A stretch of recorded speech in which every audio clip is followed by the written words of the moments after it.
Good morning, everybody, and welcome to the Wealth Help Desk. I'm CJ. I'm here with Hunter Henry. What's up, buddy? Good to see you. Yeah, it's been a minute since me and you've done this. Yep, we're on the show. We're in Charlotte, North Carolina, right? And it's an exciting day to talk about finance. You get into all the things. The first thing we're gonna rip into here, though, is the myths of wealth building. And I'm so excited to get into this topic because I think there are a lot of myths out there that people's believe in for whatever reason, whether their family, whether they saw a TikTok clip, whatever that might be. But let's dive into some of these topics, Where do you want to start? So this first one on the top here, you need to be rich to start investing. That's a fun one. Isn't it though? Yeah. I was literally thinking about this the other day. I saw this thing and it was like, if you invest $100 a month or if you did, $5 a day, which one's better? And I'm like, gosh, $5 a day adds up pretty quick. Sure. But then I was like, I've also stopped at the same coffee spot every morning for the last probably 2 months, and it's $8 after you tip. And I'm like, I'm already doing it. I'm just like, so I think you could find a way to find that extra $5. Yeah. Somewhere in your day. Sure. Everybody's doing it. I always compare this to the idea of going to the gym because I can be inconsistent at times. Yeah. I have faults, and so life happens. Life happens, right? And so normally I get into a really consistent gym routine and I'm going, and once you're in the routine, it's kind of easy to say, hey, I go to the gym every day. Here's what I do. Maybe it's a leg day, maybe it's arm days, maybe it's core, whatever it might be. But sometimes busier with work, maybe family takes over to the gym. And so ultimately that compounds, and maybe I don't make it to the gym for a month. Yeah. And so getting back into the gym, it's tough. It's harder, right? And so one of the things that I've learned over time is that the first week, it's very much a slow burn where I just need to show up. Yeah. If I get to the gym for half an hour and I'm there and I do something very low lift or whatever, but I build that as a part of my routine, super important. Well, right? It's about the consistency. It's so funny. I was telling you before we got on the show, I'm going to Germany here in October. And me and my buddy thought it would be a good idea to download Duolingo. Oh, cool. And start doing some German lessons. And I found the easiest way for me to do it was to put the little widget on my phone, and it shows how many days of a streak I have going, kind of like my little Whoop strap. Yep. I have to make sure it's charged because I'm in a 130-day streak of knowing that I didn't sleep well last night. Yep. I got to keep it up. And I think having that little reminder, that consistency is absolutely key. And I think honestly now, in the era that we're in, it's the easiest ever to stay consistent because of these smartphones. You can get an app like Robinhood, and you can just set it to pull $1 a day out of your account if you wanted to, $5 a day, just whatever that number is. Yeah. And you can stay consistent that way by having it just automatically do it for you. Yeah. And I would be foolish to ignore the fact that some people are blessed with more funds when they walk into 100%. life based off of their parents, their social situation. It might be easy for folks that don't fall into money to say, oh, I can never have that much money. I'm not going to do that. Or maybe they're waiting till their parents die and they get the wealth from their parents, and then I'll manage it at that point, right? And about that one. Sure. One of our advisors, Tyler, he always talks about he doesn't want his kids to be waiters, and he doesn't mean necessarily waiting at a restaurant as a waiter, but waiting for mom and dad to pass on so they can get all the funds. Yeah. And that's I just couldn't imagine living that way. I want to have as much time with my family as possible. Yep. But I think there's always a way to find that extra quarter to throw in there somewhere. Yeah, and I think it needs to be automatic, right? It has to be. Yeah, and because for me, what my knock in the sand is for the Roth IRA money we have is every year the first $15,000 in Roth in that bucket right there, and that goes there every single year at that time. And so throughout the year, it's this year I think I have, I don't know, maybe $15,000 saved at this point. And so it's just that money's just sitting in an account right now, right? And I wait for it to kind of come from my little marker in the sand, and that's when I go put it over there, right? Yeah. And I think there's things like that where I know I can do that because it would touch. If there was an emergency, it's not money I would go kind of do that. And that's not for everybody. I think there's a little bit of, I've learned the self-control of saying, hey, this money is for this thing. It's not like I can say, hey, I'm going to go make a trip and I can spend this money for that. Exactly. And I think people fall into the trap of if money is available and it's a scarce resource, you have to make it to where, one, it's automatic, and two, it's unavailable for you for other things, right? Yeah, and it's, that's I have separate bank accounts. Sure. I've got one with Bank of America. I've got one with a local credit union. I've got one of my credit cards now. I think one with American Express. Sure.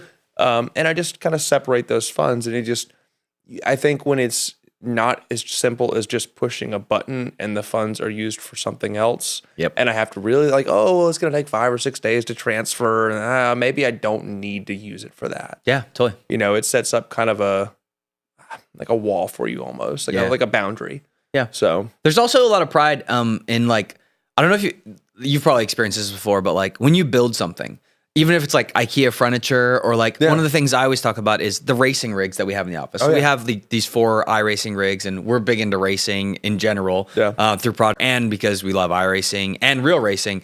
And so one of the things that happens when you build one of those rigs is you get this great sense of entitlement of like, I built that, it's something I did, and you feel really accomplished once that's happened. Yeah. And I think the same thing happens if you saved your first $100 or $1,000 or $10,000 or $100,000 or $500,000. I think that's a compounding thing where it's like once you've done it yourself, it's really easy for you to manage what you've built because you know how hard it was to get it, right? Yeah. It's one of those things where you set these goals for yourself, and I think as you hit each level of that goal, it just like for me, like when I remember getting my first $10,000. Okay, my account will never drop below this number again. Yeah, sure, yeah. And then it goes to 25, and then 50, and then 75, and you get that magical 100. And it's like as you progress to those levels, like at least in my mind, I don't ever want to see it drop below that again. And I just want to continue to see it grow. And I think the whole you got to be rich to invest is just crazy because I could make an argument, if I was back in high school and I went and took that job at Auto Bell instead of working, wrestling. I loved wrestling. It was great. But if I would have had that job at Auto Bell and I would have taken all that money, which I wouldn't have, I know I wouldn't. I would have bought the new Xbox or the new this or the shoes. But if I would have put that money in a Roth or something like that, the compounding interest from 18 to, let's just say 24, when I really started working full time, out of college, like working a real job and investing, would have been insane. Sure. Would have been awesome. That's an extra, 6 years. Pretty significant. Yeah, it's a big number. And ultimately, especially when you're young, like time is the resource that you want to use the most, exactly. right? I also thought it was really funny because I was just thinking of, I had something I was going to say. It slipped away from me. That's fine. Let's go to number 2, myth. And I hear this one a lot, especially because I think we have a wide circle of people that believe a lot of different stuff. And I think what's interesting about that is you get different perspectives because people that are successful can do it in different ways. And so the second one that we're talking about is real estate. Yeah. And I think real estate can be a win and it also can be a burden is what the best way I can describe it, right? I don't want to say risky is the right word for it. It's manageable risk. Like you have to really understand it to do it correctly. Like anybody can go buy a home. Sure. Like truly, I mean, we live in a time right now, and yes, it's harder now than probably it's ever been, but there are programs out there to go buy your first home. Like during COVID was a great time with low interest rates, but you never really You can use IRA money for a down payment on your first home. Yeah, I mean, there's a million ways to there's a million ways to go about investing into real estate. Yep, sure. But like I can attest to it because I've had 3 homes now and I rented one of them. Yeah. And it was a nightmare. Now, if I did it again, which I'm sure I will, there's things I would do differently. One, I wouldn't have bought a true home. It was always having issues. They're great starter homes, but you just have to be aware there's issues are going to come up. And, on some of these newer homes, they just build them so quick and it's just one thing after another. Now, while I lived there, it wasn't an issue to me at all because I could just run to Home Depot and fix it myself. Yeah. But when you have a tenant in there, they want it fixed now. Yeah, sure. They want their things fixed right away, but when it's time to pay rent, I got this, I got that, and they're a week late, and you got to count on that. And it's there's all kinds of struggles when it comes to investing in real estate. Sure. And it's even if you're not like me and renting to a friend of mine, which was a total mistake. There's just so many little things. Do you have the money for when the roof goes out? What about the big storm that comes through? Yeah. I had a guy come over one day and he went to cut my neighbor's water off, accidentally cut mine off. My friend's calling me at 9:00 at night, wanted to take a shower. Couldn't do it. Having to drive over there to figure this situation out an hour and a half away. It's just, It's not the unicorn that everybody thinks it is in the financial world. Sure. And obviously home buying is more expensive than in some ways it's ever been, right? It definitely is. Yeah. And there's a lot that goes into that, and you have to have the money for the down payment on it. And ultimately you don't want to buy something that's too much house, because then you can't afford the monthly payment. You put yourself where all of your other expenses kind of get squeezed because your house payment is so big, and then you have taxes on top of that. And there's a level of responsibility that comes with home ownership. Oh, there's a ton. Yeah. Well, and too, people don't really talk about this when you go to get that loan. The mortgage officer and all these people, they're going to show you this number, but like, look, you can afford this. Yeah. Like this is $2,000 a month, and you make $4,000 a month. That's 50%. You got all day. But they don't talk about the water bill. They don't talk about the electric bill, the power, or the cable, the this, the that. My power bill last month was like $380. Mm-hmm. Duke had a crazy increase. Sure. Like everybody felt it. And that's a lot of money. And you just have to think about those things. So real estate can be wonderful, but it could also be very messy. And you have to be prepared for both outcomes. Yeah. Yeah. And I think the goal of this conversation is really to say, like, it's not that real estate is always bad. No. Right. And so it can be good, because ultimately, instead of paying rent, which is kind of dead money, right? You get a spot to live for the month, and it might be cheaper than what owning a house is, but that is dead money where you're not getting equity in your house. You can't, it's not an asset that you can sell. So like sometimes renting is worthwhile, but I think you have to create the right financial situation. And obviously buying a house is probably not the first step in that. It comes back to number one, where do you have an emergency fund? Are you saving? Can you get to a 100%. Spot where you have money for the things that break in the house, right? Yeah. And it's, I look at it like it's very expensive right now, but there are still deals to be found out there. In Albemarle, North Carolina, it is not the most desirable place to live. People our age probably want to live right here in South End, but I mean, you're $2,000 a month in rent out here, probably on average for a decent place in South End, I would imagine. Sure. Versus go out to Albemarle and you could buy a brand new home, 3% down, FHA loan. You're $12,000 down after closing costs and everything, which a lot of money. But that's a savable amount for a lot of people. Sure. It is. And, they were offering with an FHA loan like 2.99% interest for the first year. Second year was 3.99. And then years 3 to 30 was 4.99, which that's a really, you might get better deal. rates too on the end of that, and you could just refinance in the back end of it. Yeah, but I mean, if you can find those deals, that is something to definitely consider. Yeah. I mean, as of today, I think rates are somewhere around 6.5. Yeah, they're still in the sixes. Yeah.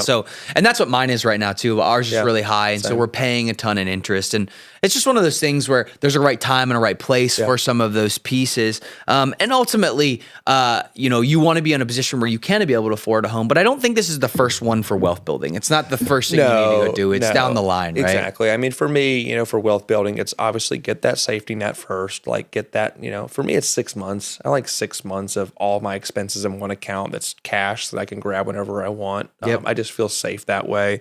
Then it's that Roth and my 401, getting that match and just all the different things. Yeah. Then I'm looking into things like, okay, should I buy a house? Yeah.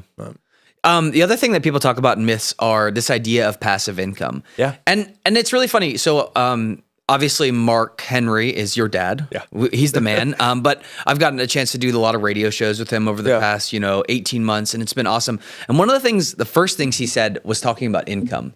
And what I thought was really intriguing about income, because I have a business background, and one of the things that I thought about when it came to income really quickly was the income from a business. So like you own a laundromat, and that provides you with income. But that's not what he meant by income. He meant like what accounts do you have set up, like an annuity that provide income for you in retirement? Like he was talking about Social Security. He was talking about the dollars that you giving turn you on. A paycheck in retirement. Exactly. And so I think when we talk about passive income, we're talking about businesses that do provide low level income. And I would actually say this is a myth, because any business, anything that you own, anything that you're responsible for will break. Nothing is automatic in this world. And so because of that, it's going to require a level of responsibility. So there's no such thing as like passive, where like, even if it's 5 hours a week, you're still going to have to invest those 5 hours a week to make sure that general manager is doing what they're doing. Exactly. Because if you don't, bad things will happen, right? Exactly. No, I mean, that's pretty much the case. There's nothing truly passive. That's right. Unless you're in like the daycare business, maybe. The one thing I would say that might be passive on our industry is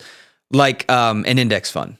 Something, you know what I mean? Like money that I can put in a fund. Oh yeah, no, I was just referring to business. You were. No. I wasn't playing a gotcha game with you. I was just saying, like in general, like when I think about the right word for passive income, it's putting money in the correct account that's doing something for you that you actually do not have to think about. And an index fund does something like that. Low barrier to entry, super low maintenance costs, and it's going to get 5, 6, 7% pretty much relatively every year for the most part, unless you have a crazy market where you get exploded. Not good.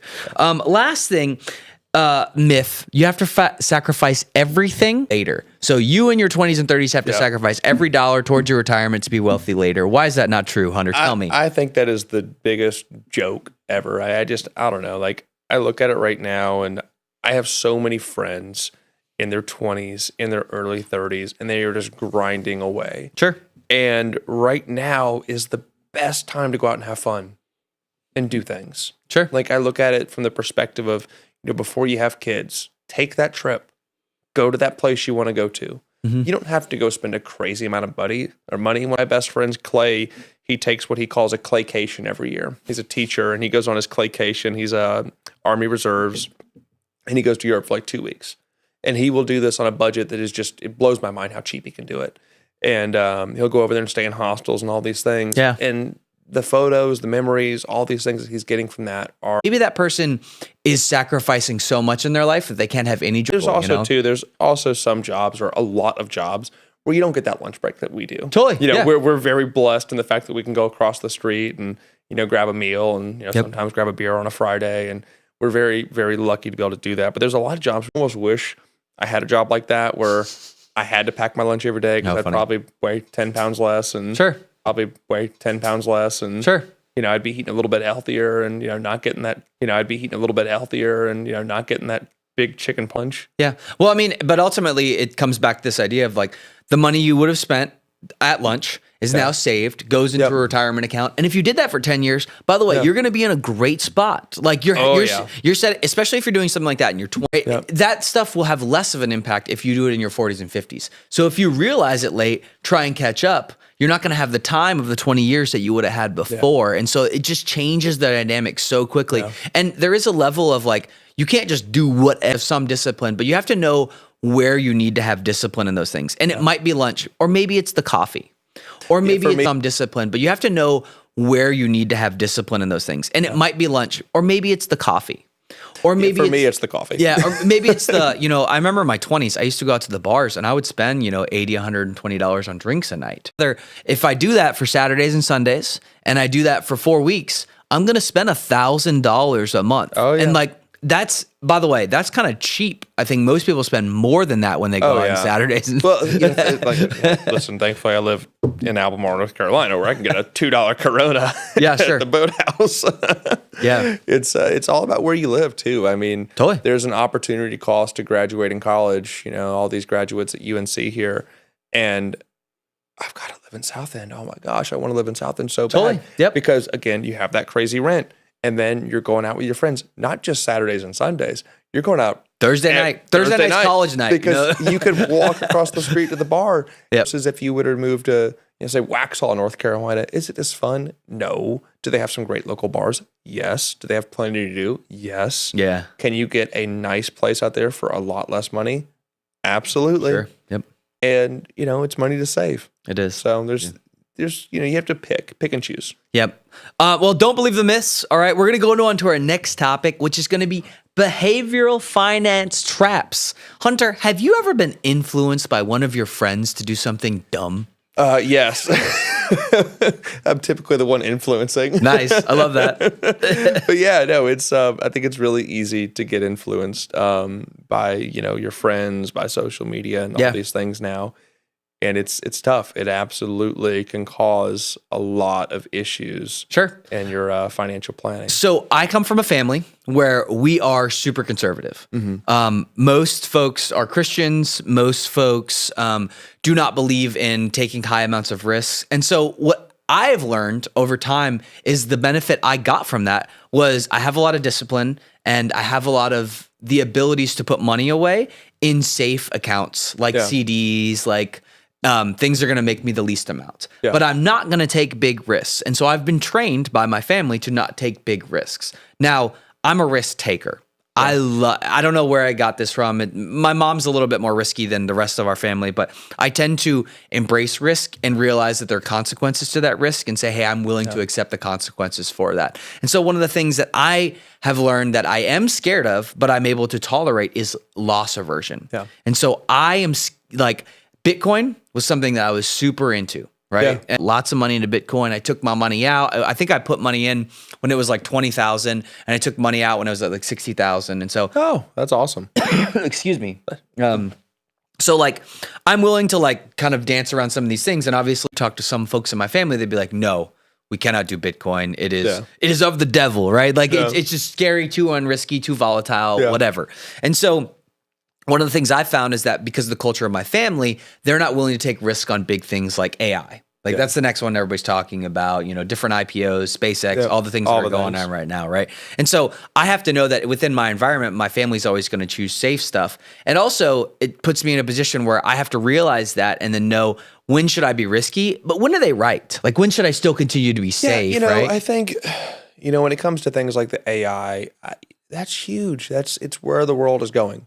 Like, and it's not, if these companies are willing to invest billions and billions and billions and billions of dollars into building these data centers, into buying up all this land, it's where the future's going. Sure. They're all doing it. And I don't believe they're wrong. Sure. If they are, then we're in a lot of trouble. Well, and I wanted to ask you this question too, because your dad, and I love him, but he tends to actually willing to risk things at times, right? I am as well. Yeah, he'll double down, right? He's going to go through that. So you come from a family that's maybe a little bit more risque as opposed to conservative in nature, right? Very much so. And it's really with anything in life, that we do, whether it's investing, whether it's racing. Like I feel like everything we do has a bit of risk to it. Sure. And I enjoy it. Like I'm typically, that's just how I've always been. But I mean, I think it's all about what you know. Like when we went to Vegas, you were gambling more than I was. Let's go. You understood it though better. Yeah. The games you were playing, you had a better understanding, which is why I think you were willing to take more risk. And Marco says it all the time. I can't remember the exact quote, but just talking about how knowledge builds confidence. Sure. And I think when you have the knowledge of what you're doing, you're willing to take riskier moves because in your eyes, they're really not that risky. Yeah, sure. Like for me and you, like I use AI every day. I use it every single day. I use Perplexity. I love it. Yeah. It's not going anywhere. It is the future. Like it's going to take over everything. Skynet is real. It's going to happen. Well, and you're kind of like on the second point we have here. Obviously, the first one was loss aversion, and we were talking about it from your family, a little bit more risky, mine a little bit more conservative, but you're able to balance your experience, right? Yeah. But the second one here is really FOMO. Yeah. Right. And so like Huge. you don't want to miss out on things. Yeah. And that's how I am with gambling. Well, I say gambling, like blackjack. It's like, yo, we could get a blackjack right here. We're on a full table. And so we're running this table right now. It could, so we're going to, it's 2:30 in the morning. We have to go to bed. sometimes you got to double down, buddy. Okay. But there are moments at times where it's also a bad time to double down, especially when the deck's really cold and it's not really helping you and you're losing. And so FOMO, but when you talk about AI and FOMO, that's something that's like, there's going to be folks that have FOMO on not getting the AI trained soon enough, right? Well, I think a great example of this was a couple of years ago with Robinhood and the whole GameStop and AMC and all these things. And, everybody was talking about it, the whole diamond hands, don't sell.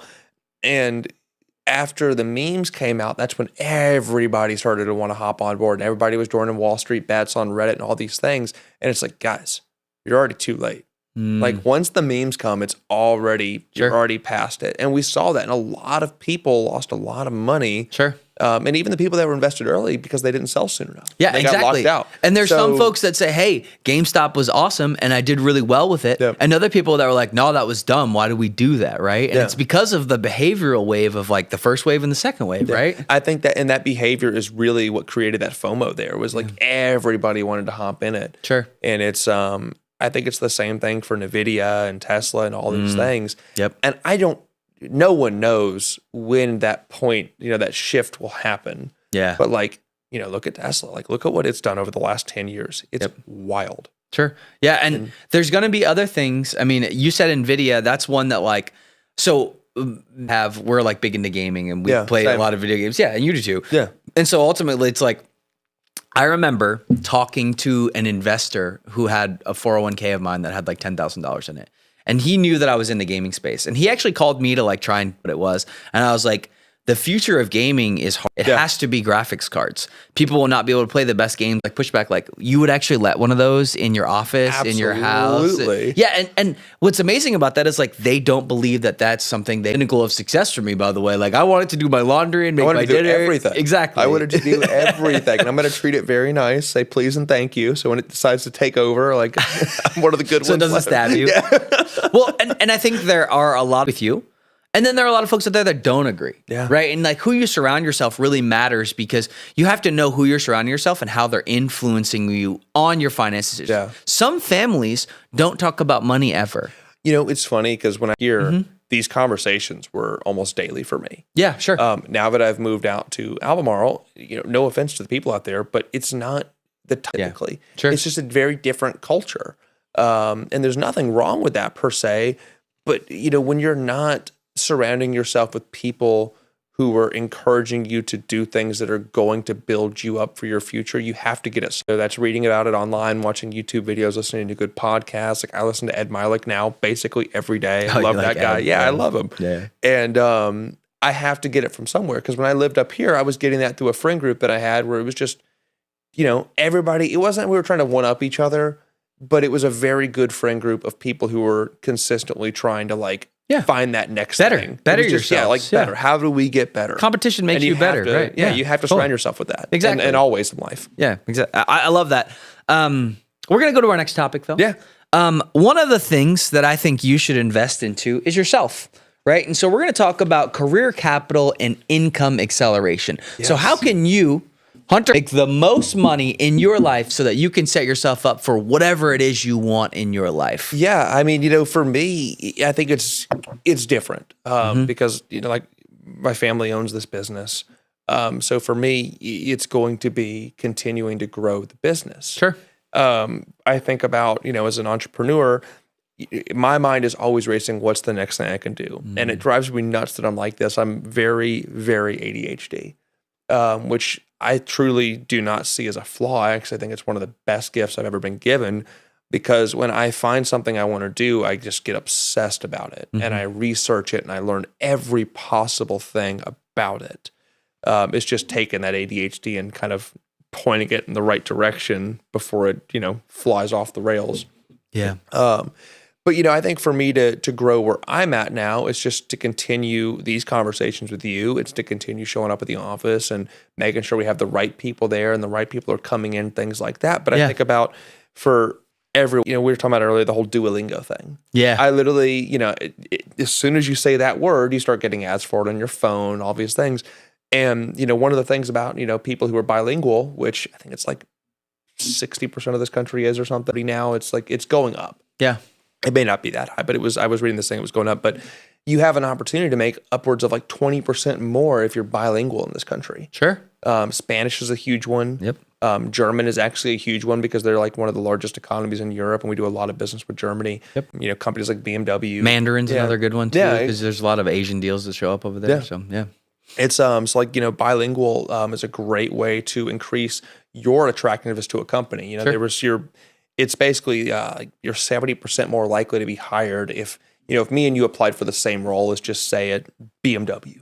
We're going to go work at BMW corporate and you spoke German, I didn't, and we had the rest of this thing was exactly the same. Our skills were identical. You're more likely to be hired than me. Sure. And I think there's ways you can go out there and increase your net worth to you know, your career, your potential career. Yeah. Whether that's, you know, working on that LinkedIn bio and making sure everything on your LinkedIn's perfect and utilizing that tool. It's a great app that's underused, I think, in a lot of ways. Yeah. There's so many ways. Well, and I think what's also interesting about this is like when I look at the generational ties on how we interact with information. And so when your dad was at school, is your dad a college graduate? I actually don't know the answer to that question. He went to college, yes. He went to college, yeah. And so ultimately, when he was in college, he went to the library, opened a book, figured out, read 3 or 4 different books, wrote a paper on what he learned from those 3 or 4 different books, and that's how he kind of regurgitated information and probably forgot some of that stuff. Oh, yeah. Right. And then, but if you wanted to learn it, you know where the book is. You can go back and find Exactly. it. Right. We grew up in the age, obviously, with the internet where we could Google anything. I don't know the answer to this question. I need to learn about what is, an inverse ETF, whatever it might be, right? And so you're trying to figure that piece out, right?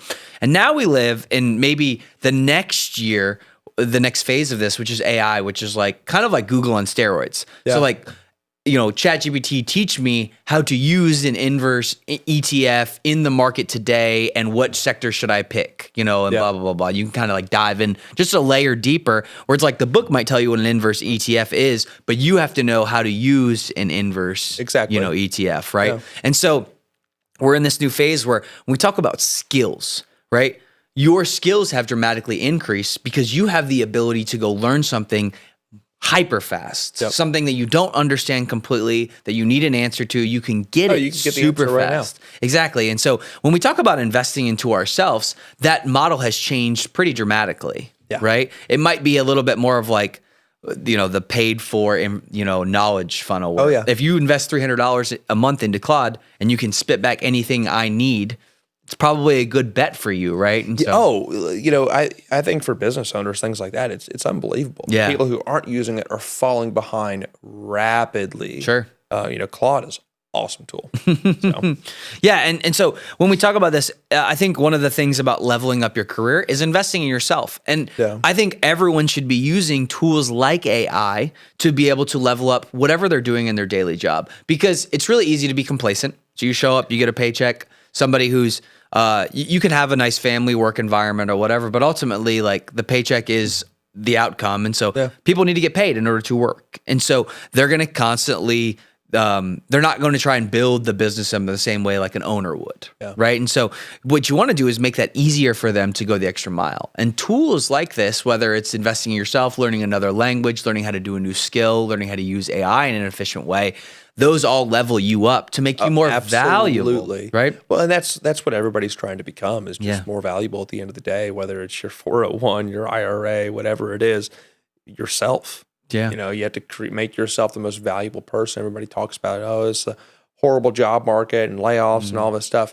Not if you have value. Yeah. If you can show your value, you have nothing to worry about. Yeah. And I know I've like honed in on AI in this one, but there's a lot of ways to make yourself more valuable. Oh, yeah. It might be a relationship. Yep. It might be a business idea that you can kind of come up out of nowhere and turn into a revenue funnel for it. But ultimately, when we talk about a career and trying to build more income, that's something that you can do if you're just paying attention to the environment around you and saying, hey, what does this organization need and how can I impact that thing, right? I think the need is always the biggest thing. So, and this is a huge problem that we have. It's, finding people who want to come to work, not as a job, but as a career.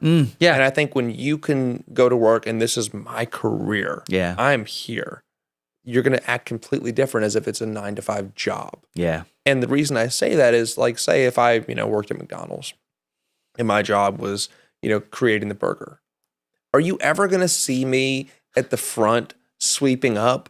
Yeah. Even if I'm not working? Yeah. No, if I'm not working, I'm taking a break. I'm not going to be doing anything other than my designated job. Yep. But when you see it as a career and, I'm walking through the office and, all my financial plans are built for the day and all my phone calls are made for the day.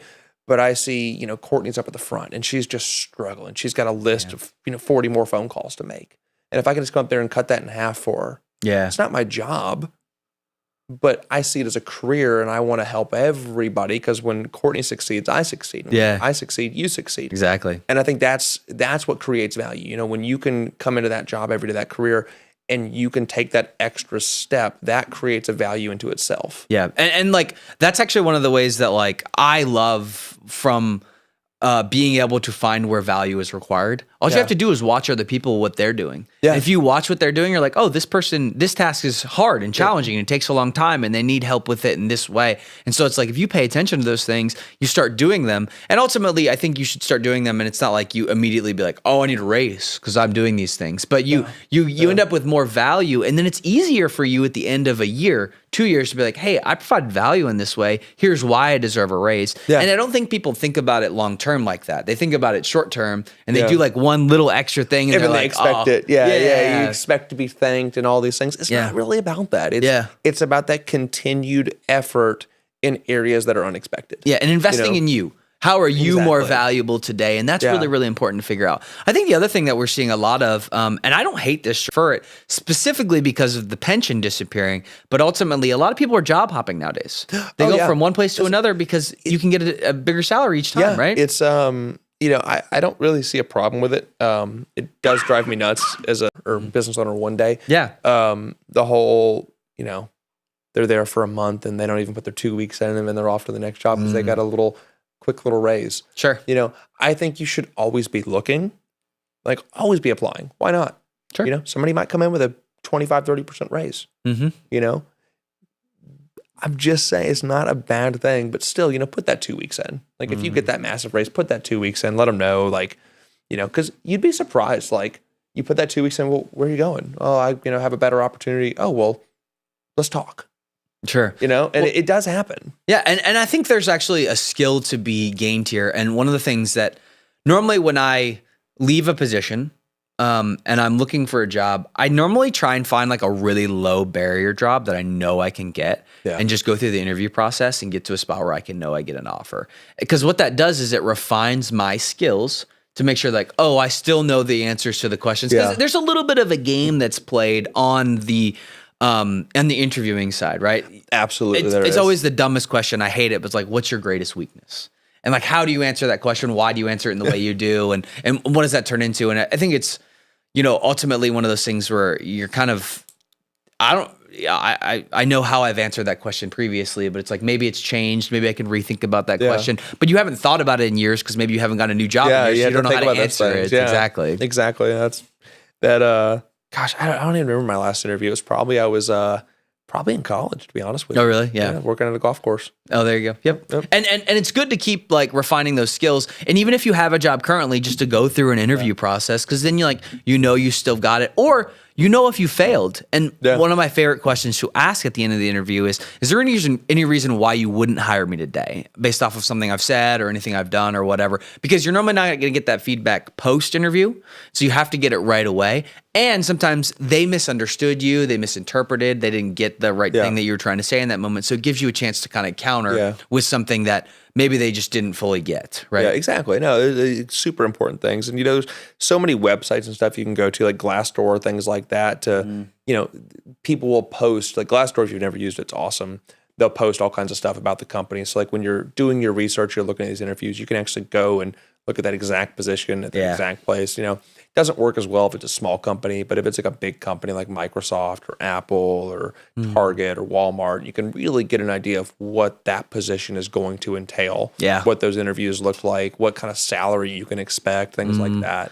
Yeah, and I think you also want to create a position, and this is like, if I were to compare it to something, it's like the idea of having an emergency fund. Right. And so when you're in a transition, you're looking for a job or whatever, you tend to, if you don't have a lot of funds saved up, put yourself in a position where you have to make a decision quickly. Exactly. I need a job so I can get income to do this thing. And you might pick the wrong job then. Maybe it's a job that requires too much attention for all the things that you're trying to do right now. Maybe it is a 9 to 5 where you don't have a lunch break, so you have to pack your lunch or whatever. And maybe that's an environment you hate. But ultimately, if you give yourself the opportunity while you have a job to save up money to say, hey, I can last 6 months without finding a job.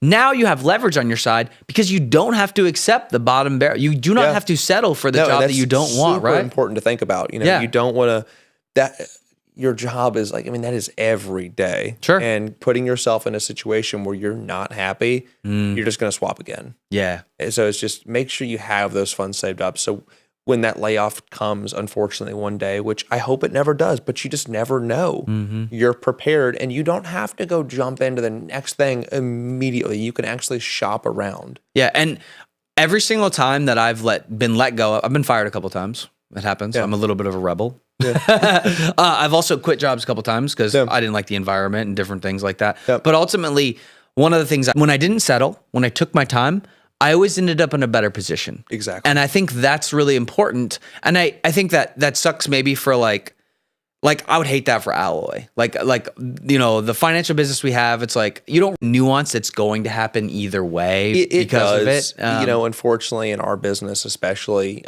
because at the end of the day, I mean, what do we really want? I mean, obviously we want great employees. Sure. But our clients are so important to us. Yeah. So we have to make sure that we're hiring the right people. Yeah, exactly. So, and sometimes people just don't work out, doesn't Yeah. fit, or they do get a better opportunity and they move along. And that's okay too, we've right? seen that. You want them to be able to take advantage of we've that seen stuff. that. You want people to continue to grow in whatever way, It right? happens, and at the end of the day, like I truly believe, you do good into the world and, good stuff will come back to you. Exactly. Yep. But I think you can't just simply say that and believe it. You actually have to take action on it. So it's all the things we've talked about.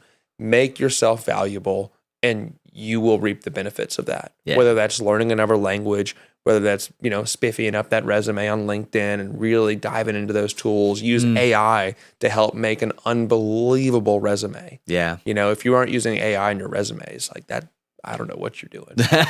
Would you not? I think you should use it for I wouldn't everything. use it to create it, but I would use it to have my talking points I think giving it a base of who you are, having it create something, and then refining that is totally good. I think that's how people are writing articles online nowadays. Sure. It's like there's just a refinement period where it's like it never hurts to have a second set of eyes. Yeah. Right. And so like maybe back in the day, I would ask you to be my second set of eyes. But guess what? Like maybe you don't take as much time to look at it in the right way. Yeah. Maybe it's just not something that's important to you, and so you kind of gloss it over. But like, yeah, this looks great, whatever. But like the AI is not going to do that to you, and use so it for everything. Exactly, and might give you bad advice, by the way. Like, Listen, I did it a few weeks ago, and I cannot remember exactly what it was, but I asked it this question, and it gave me a wrong answer. Yeah, And it literally typed out the answer and gave I think it was a math thing that I did, actually, funny enough. But it didn't get like a date right or something. It just got them mixed up. yeah, And I was like, reread that and tell me what you did wrong. And then it reread it and it literally was like, I see what you're saying. And it literally, I was like, this is so crazy. Like it literally corrected itself. Yeah. But you still have to make sure that you read it. Yeah, exactly. Yeah. The last thing on here is that we didn't get to talk about that is a topic, and we have a slide for it, so we're going to show it. But building a brand and build a personal brand and network. Yeah. And so I think there's a interesting concept here because so I have a family member. He's my uncle. He's a colonel in the Marine Corps. You might have somebody like this in your family.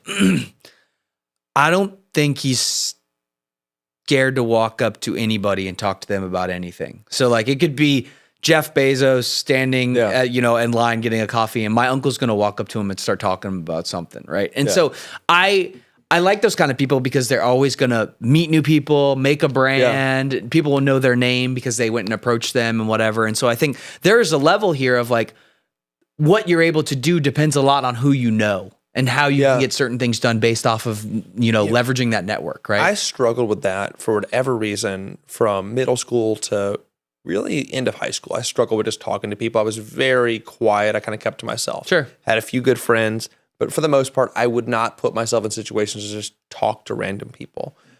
And for whatever reason in college, I just found myself and just did a complete 180. And now I will talk to anybody and everybody. Yeah. And I don't want to be annoying about it. I'm not that guy like, hey, what do you do for work? Sure. Like, I just talk to people. And, I have found myself, we were at that event, the Heritage Invitational a few weeks ago at Charlotte Motor Speedway.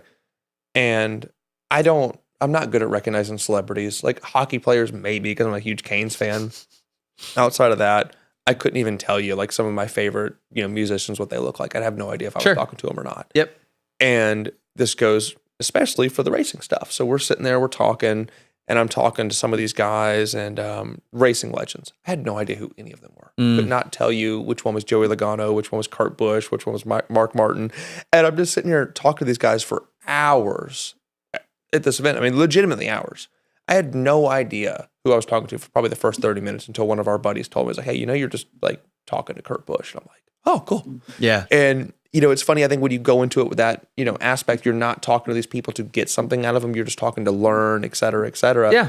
you end up meeting some really cool people when you put yourselves in uncomfortable positions. Yeah, and there's a level of like, I would be remiss to not say there's a level of awkwardness when you approach somebody. There can be. Yeah, depending on the person, right? Yeah. Some people are a lot warmer than others. Some people are colder. Some people don't want to talk to you on that day for whatever reason, right? And so I think your approach might matter. But ultimately, there is a level of kind of just fighting through that awkwardness that I think two people realize that it's just like, oh, I don't know this person. They don't know me. And so you can kind of go and figure that out together. Yeah. And that's fun. Oh, no, it totally is. Yeah, right. I it's so funny because, my girlfriend, she's wonderful, but she doesn't understand. I have this like, man, we kind of pick something to be obsessed with. Some guys it's guns, some guys it's cars, some guys it's watches or boats. Unfortunately, I picked all of the above. Don't recommend picking all of them. But the amount of times I've gotten to a conversation with a stranger at a bar about a watch. Sure. I'm wearing a fun piece and it's like, hey, what are you wearing? Oh my gosh, I love that. And then you look over and they're wearing some crazy watch. I'm like, okay, that's worth like 100 of mine, but whatever. Yeah. And I literally got into a conversation with a guy just because I put myself in a position to sit alone at a bar, not to have a beer, just to eat dinner by myself because I wanted to have that peace. But sure. Some people are like, I don't want to go sit by myself. That's weird. Go do it. Go do it. Watch what happens. Yeah. Go sit You at the never know airport who you're bar. going to meet. And look, I've had some of the craziest conversations because I just went and sat at a bar. I was wearing a watch, or I stopped at a gas station to fill up a car that I was driving that day, and somebody comes over to ask about the car. I go to a car show by myself. There's something beautiful about going out alone. Mm-hmm.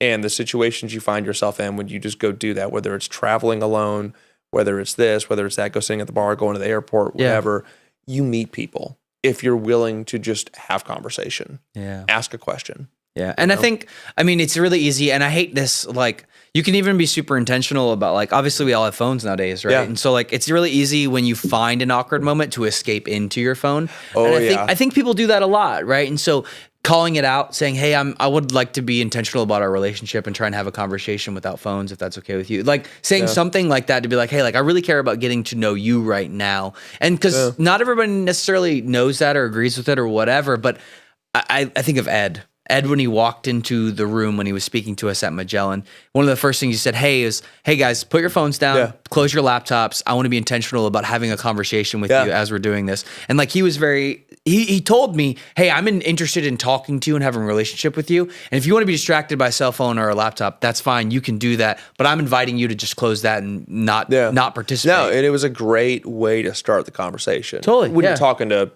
couple thousand people. Exactly. Yeah. That was a great way to do that introduction. And you could even like incorporate that with how you meet people and say, like, hey, I think you definitely could. One of the things that I do when I'm having meals and we're having first meetings, I just put our phone away. We're just I'm not gonna answer any phone calls or whatever. Yeah. You're the most important person to me right now, and I want to get to know you. And I think people respect that, if anything, because other people don't do that. And maybe like the conversation goes sour, something weird happens, and they pull out their phone, and that becomes their escape. And nobody wants that, right? Yeah, and I think for me, like, I always am trying to find people that are like-minded to me. Mm-hmm. And it's easy for me because I have these cues. I'm looking at your wrist. I want to see if you're wearing a watch. What is he driving? Sure. And it's because those give me a way to start that conversation. If I see the guy driving a Porsche 911 or, whatever, I'm like, okay, that guy is interested in cars. I know a lot about cars. I can have a conversation with this guy. Yeah. And you just start talking and you're like, man, I love your car. And as soon as you give them that compliment, they immediately are 10 times more likely to open up to you. Yeah, sure. Hey, man, I like your watch, you just whatever. You can, like, if they're wearing it, it's because they like it.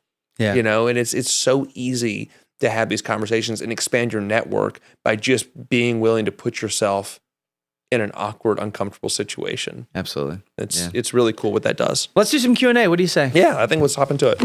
You want to go first? You want me to go first? You can ask me. I can ask you. I don't care. Go ahead. Ask me one. Let's see what you got. Oh my gosh.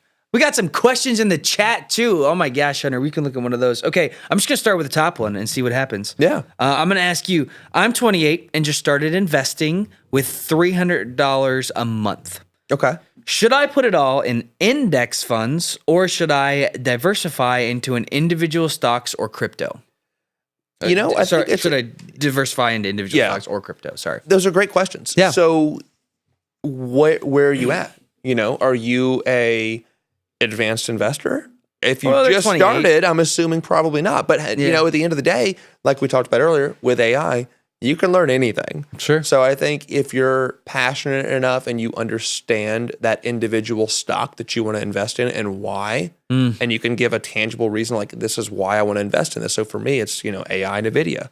We're both video gamers. Sure. We know that stock. We know what it's doing. Yeah. So for me, like, I'm okay taking the risk on NVIDIA. I mean, I've seen the gains it's done. So I want to hop in and take some of that. Yeah. I might not put the whole $300 to it. Sure. But maybe $10 a month.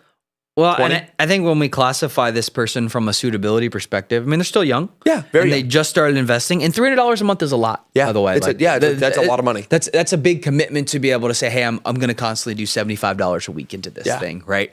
And one of the things that I think is important is you have a long time for retirement. You know, if you retired at 60, we have 30 years to play with, right? Yeah. And so that says to me, I want it to be risky. If it went to zero tomorrow, we should not be surprised. Yeah. If it went to $1 billion, we should, jump up in the air and scream and take our shirt off, right? And that's like what I think you should do, because right now you can take a risk. Yeah. Now, if you were 60 and you're doing the same thing, I'd be like, hey, No. that index fund is looking real nice, Yeah, buddy, it is. right? It That is. index fund is looking real good because it's safe and you know what it is and it's really basic. And maybe you, it doesn't have a name here, let's call you Kyle. Maybe Kyle would just take a second and be like, maybe I don't want it to go to zero. Maybe if I looked at you in the face, Kyle, and said, Kyle, if this money went to zero tomorrow, would you be upset? Would that be an issue for you?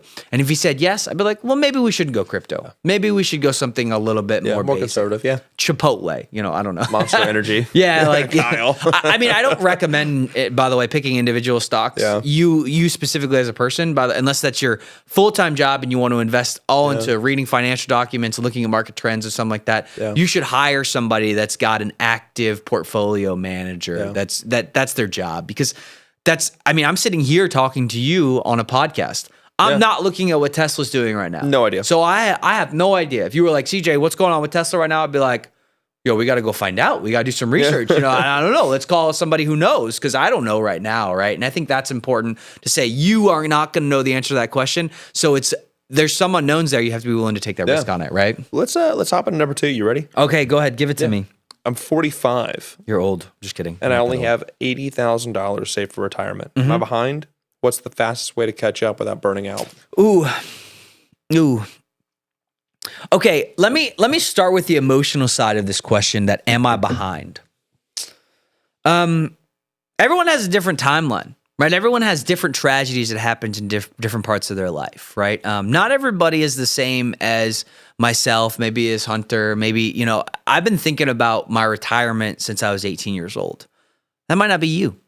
That's okay. Yeah. There's nothing wrong with that. You shouldn't compare yourself to say, I only have $80,000. By the way, $80,000 is a lot of money. It's a lot of money. You can do a ton of things with 80. If I gave you $80,000 today, you'd be jumping in for joy. Oh, yeah. You'd be excited. You'd be happy. So you should be proud of your $80,000 that you've been able to acquire at this point. Now, I will tell you, if you want to make a trip to Europe every year, by the time you're 65 and you got 20 years, you're going to have some more money. Maybe that's an $8,000, $10,000 trip, right? And so if you're doing that once a year, you might have to be able to get some more cash so that you can do it. So if you want to live a big retirement where you're doing all the things you love, you're going to have to put some more money away. You're going to have to get aggressive about how you can put some more money to work for you in your 20-year time horizon. And to talk about that too, Mark talks about this at all of our events we do. People will say, I'm going to do this trip and this trip, and these are the things I want to do when I retire. Mm-hmm. And I think it's super important, write those down. That's what you're doing. But also know you do have a time limit. Sure. When you first retire, you're going to have more time than you've ever had because you're retired and, you're not working anymore. So you're probably going to spend a bit more. But as you continue to age, you're not going to go on those big trips. Yeah. So plan those trips. Like, when we make a plan for a client, typically we want to plan a lot of those trips towards the beginning of that retirement journey because it's 68 years old. That trip to Italy is going to be a lot more fun than at 78 Yeah. or 88. You know, when you're 68, you might go do 15,000, 20,000 steps in a day. Yeah. 78, you're probably not doing that. Yeah. So we have to, plan accordingly for those things. Yeah, and I think you have to dream big in your retirement. You have to say, "Hey, this is what I want at this time." And if you want big things in your retirement, you're going to have to get really serious about how you're saving in the next 5 to 10 years. But I promise you, by the time you're 55, if you're aggressive about that, you'll have to lean off a little bit. You can take a little bit of a break, right? CJ, let me ask you this. We've got a couple questions that have popped up on the Oh screen. my Can gosh. I ask you one of those? Yeah, go for it. Yeah. So we got Light here is asking, can you explain the difference between an annuity and an indexed fund? How should I be investing today? Okay. We don't have all the information we need probably for that question. Yeah, but we can answer the we gist can get of it. close. We'll make some assumptions and get there. Okay, so the difference between an annuity and an index fund. Now, an annuity is an asset distribution device. And I'm going to put money into an annuity. It can be a growth device, but normally it's used to be able to say, hey, I'm going to take this money and I'm going to turn it into that one magical word, income. Yep. Right? That is an income device. We want to make sure that we can get that money back in our pocket so we can pay the things we got to pay for as we're living our month-to-month expenses. So annuities can be used for other purposes, so don't box me in there and say, hey, they're going to make a little bit of money, but you're not going to make $1 billion on an annuity. If I looked at you and said, hey, we're going to play the lottery, you got a better chance of turning that lottery money into $1 billion than an annuity, because an annuity is a safe bet. It's going to be a slow increase in your funds. It's a way to guarantee a paycheck in retirement. Exactly. For someone who needs that paycheck, which I think is everybody, unless you retire with $1 gajillion, like Jeff Bezos probably doesn't need one. He could use it.